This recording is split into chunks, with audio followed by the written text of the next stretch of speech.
Hi guys, so if you are craving motivation to reset your heart or your home like I got to in this video, then come spend the day with me. Now, I'm always kind of low-key cleaning, but rarely like this. Today I actually got to deep clean while my baby girl napped and my son was out of the house, and it felt so good. From wiping my sticky counters, sweeping my floors, to finally catching up with some of my old friends at the local modern homesteading conference. It ended up actually being a very peaceful yet exciting day. Let's do this and hop right in.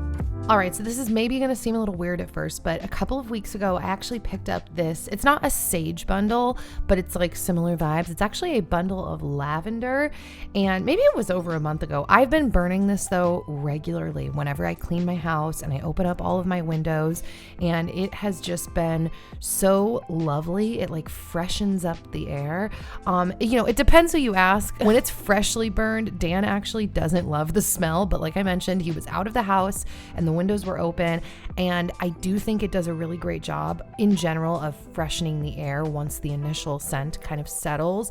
He's commented on that when he's gotten home later at night, how fresh everything felt. So that's kind of random. And I started off by making my bed. Now, not really making it, more like just kind of opening up the sheets, airing it out, and just resetting my room. Now, I had a lot of laundry to do, including my cloth diapers.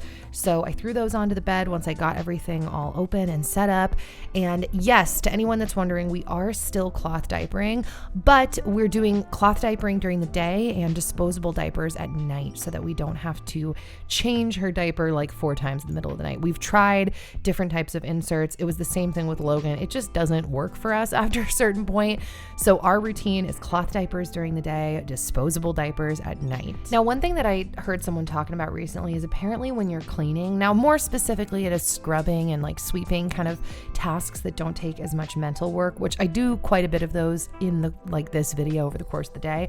But in general, I just wanted to throw this out there that cleaning and putting your life in your home back together is such a mental health boost. It's almost like I've heard people say that when they scan the brain when people are cleaning, that it is similar to when people are meditating. It's like a meditative state of mind. And I know that when I get on like a roll with my cleaning, which like I said, like this is not that often, but this was exactly what I needed to do when I had this alone time. It really can feel so good for my brain in and of the moment, I think, because of that meditative wavelength, rhythm, whatever we want to call it, that takes place. But also it just feels good to get your house in order. Also, feel like I'm like every other mom, that when I'm doing stuff like this is really my time to listen to long form podcasts or audiobooks. And that alone time and the satisfaction of getting to listen to things that you enjoy too and pull your house together just feels so good. Now, I've mentioned this before. If you have a hard time starting, I truly think that the timer method is the best way to go, because most of the time, once you break through that 10-minute timer of cleaning, you're on a roll at that point, and then you kind of just want to keep going. Now, that's not always the case, but I find for myself that is the case like 80 to 90% of the time. The other thing, I wanted to throw this saying out there that I heard recently, and the saying is wipe now or scrub later. And that's another really great motivating thought, because for me, accepting the idea that like, no, life and your home is kind of constantly a cycle of messes, and maybe that won't be true forever. Maybe that's just my messy personality, but I actually think that's just what it is. Like the fact that we're all living life, messes happen in life, kind of like the idea that if you're going to be harvesting fruit or vegetables or any kind of food that you're growing, there's going to be a mess in the harvest, like in the fruit and the creation. I think Rachel Jankovic talking about that at one point, and that really resonated to me, this idea that like just the work of living life creates some messes. And so accepting that like, okay, the messes are there, I can choose to either wipe it now or scrub it later, has just been another really great mindset shift for me. Side note, I wanted to shout out this Branch Basics all-purpose cleaner. I've been using this now for the last few months because my mom, I don't know where she got it, but she came over one day and was like, I want to give this to you. I don't want it. So it's mine now, and I've been loving it. I use it on all surfaces. So yeah, another thought that I wanted to throw out there around cleaning, this whole like wipe now, scrub later, is also a thought of like a swish and swipe. Now, this comes from the Fly Lady, and the way that I took it is maybe a little different than how she means it, but this concept of just a quick swish and swipe is kind of a thought that I use when I feel overwhelmed and I don't want to clean. It's kind of the thought of tricking yourself, although it's not really tricking yourself because oftentimes it's true, that the work that is before you is not as big of a deal as you might be making it out to be, and that the work that is before you does not have to be perfect, that just a quick swish and swipe actually makes a huge deal. And I find very often that when I lower the bar for myself in cleaning, like just give it, like I said, a quick swish and swipe, just wipe it down, move on, 10 minutes, which it usually is longer than 10 minutes, but you get my gist. I find that just the swish and swipe is always better than what I was living in before. It surprisingly always makes a huge difference. Keeping home and keeping things clean really is a mental thing for me. I'm starting to think it's a mental thing for most people, but it really is for me. I can err on the side of thinking that like I'm doing something wrong, and why isn't this easier, and why is my house a mess, and why is it so hard to keep everything clean? But I think that that is a learned thought. Like, yes, I'm not the most organized person ever. There are definitely like 1,012,000,000 people out there that are more organized and more clean than I am. But I think in culture, we have been sold, and many of us have believed a lie, that cleaning shouldn't take any time, that keeping your life organized shouldn't take any time. It should either just be easy or it's something that we should hire out. And no shade to anyone that hires out for help. I wish I could. I have at other points in my life, and it's really helpful depending on what you have going on in your life. But I think that in the past, like I don't know what we would consider modernity, but in the past, I think that people just knew, and that's why also I think homemaking was more of an elevated position. I think that people just knew and honored and respected that caring for a home took time and energy and effort, and it was a day in, day out activity.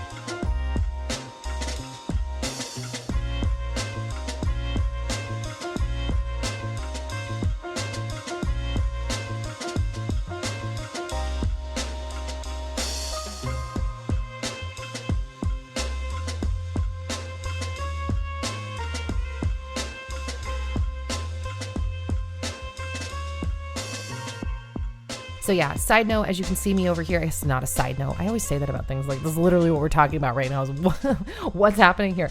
But you might have seen a lot of paper on the ground, and I know I mentioned Rachel Jankovic earlier. This also might have been her, or it might have been someone else, but they were talking about, you know, if you're keeping your kids off screen, which we are not a completely no screen household by any means. Oh, by the way, how cute is that shield? Logan has been playing like the armor of God lately. So Dan made him that shield. Oh, he made this board game with my brother Casey. He made like a fake sword. He's been wearing a helmet around the house. Really cute. That tells you what some of our conversations have been like lately. Anyway, so yeah, we are not a completely screen-free household. We are very cautious of the shows and movies that my kids, specifically Logan, watches, and we really rarely do the iPad now because I'm convinced that the smaller screen is potentially more of an issue. Though that's just us now. I feel like, you know, what we're learning, what we choose to do is always evolving. That being said, I think it was Rachel Jankovic who said, it might have been her sister Rebecca Merkel, but they said, give your kids paper and scissors. If you just let your kids go for the paper and scissors and crayons and markers, they have a freedom to create. And when I heard them say that, I was actually like living in a season where I was being really sparse with the paper. Like I would give him one paper at a time, and I would be like, the whole paper needs to be filled up before we, you know, move on to other paper. I don't want to waste the paper. And they made me realize that like I'm trying to encourage creativity. And sometimes, you know, between drawing and cutting, like they're going to want to make something with multiple pieces of paper, obviously. And basically they just kind of convicted me that I should just let him have at it. And it's been really fun to watch because, guys, he legit has made the craziest, most creative things now that he has access to as much paper as he wants. And he's just coloring and writing and drawing. And I guess that all means the same thing. And cutting into all these fun shapes and making planes and swords and buildings and little scenery setups with his paper and scissors. And now it makes for a lot more of a mess, like lots of little bits of paper everywhere. But I've loved to see him playing more and more and being more creative in these new ways. I've definitely got my timelines mixed up here because this is breakfast and I'm pretty sure this was that day on breakfast. So I guess we're time traveling. I've been making these electrolyte drinks every single morning. If you watched my, I think I call it like my God-inspired morning routine because it legit is. You know that I have been drinking electrolyte drinks like this every morning, right at the top of the day after I do my oil pulling and my stretching and my grounding. By the way, I will link that video down below if you haven't checked it out because I truly think it could help you if you don't have your morning routine on lock, because it's literally changed my life and it's part of my health journey in potentially preconception and trying to figure out why I got so sick in my pregnancies. So made my electrolyte drink, made some eggs. I also made a chicken sausage on this morning because I have also been on a journey to try to increase my protein intake every single day, but especially in the morning. I find that if you get a lot of protein at the start of the day, for the most part, it's just easier to hit the amount of protein that I want to get throughout the day by starting my day strong. So I put those cheese on top of my eggs when I flipped them, and I don't wait for the cheese to cook because otherwise the egg yolk would cook all the way, but I do flip the eggs over cheese side down to help melt the rest of the cheese, and my breakfast was delicious. By the way, Dan is working on extending our chicken coop because we just got a whole flock of chicks in our life. If you've been watching my videos lately, you've seen the chicks. We don't know yet how many of them are roosters or hens, so we don't know how many we'll have, like for the long term, because you cannot have roosters in city limits here in Coeur d'Alene. But we're very excited and they're about to be transitioned outside. So Dan has just been expanding the chicken coop. So I've been really wanting to go to the Modern Homestead Conference, and this year it snuck up on us and suddenly it was time. And next thing I know, my friend that I haven't seen in like 2 years was in town from out of town because they had a booth at the homesteading conference. Lizzie was stoked. I brought her with me and Logan stayed home with Daddy. She was on the move. Everybody laughed as she was crawling and running by. By the way, my friend's brand is called the Homestead Brand, and this is the friend whose husband runs that business. We actually briefly watched Emily Morrow, I think her name is, from Really Very Crunchy. And then we made our way back to the booth. Homestead Brand makes the most beautiful, high quality leather goods. I will keep showing you their stuff because I actually ended up getting a purse, which was very exciting. But we wandered through the fairgrounds, made our way over to the Heirloom Evermore Seed Company, which is a local seed company. I ended up picking up a couple of seeds. Specifically, cilantro is what I was really excited about because I've never grown cilantro successfully here. I actually just copied Anna and got all of the same seeds that she got. If she lived close, I was joking with her. I'm like, I would just probably copy you and buy all of the things in general that you buy because I really appreciate her taste in lots of things. But I got 3 different types of seeds: slow bolt cilantro, a lettuce, and a parsley. They gave me this cute little bag. And then here I was posing with my friend Leah, who's actually Anna's friend, and I've been Eve friends with her on the internet now for a while. And so getting to meet in person because she came with Anna was so much fun. And so we took these very casual shots of us hanging out at the Modern Homestead Conference. By the way, I got stopped for this dress like 4 times. It was the first time I've worn it. I've owned it for like 3 years. I got it for like $1.99 at the thrift store. It is linen, and turns out I actually love it. I was always very hesitant to wear it because I didn't know if I liked how it looked on me, but everyone's compliments convinced me that it looks great.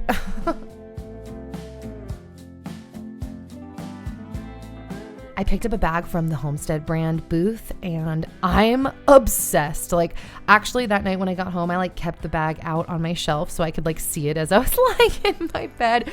It's so beautiful. This bag will last me for life because it's so well made. It is sleek and, like I said, beautiful, but also it is surprisingly large. I couldn't believe how much I could fit in this bag.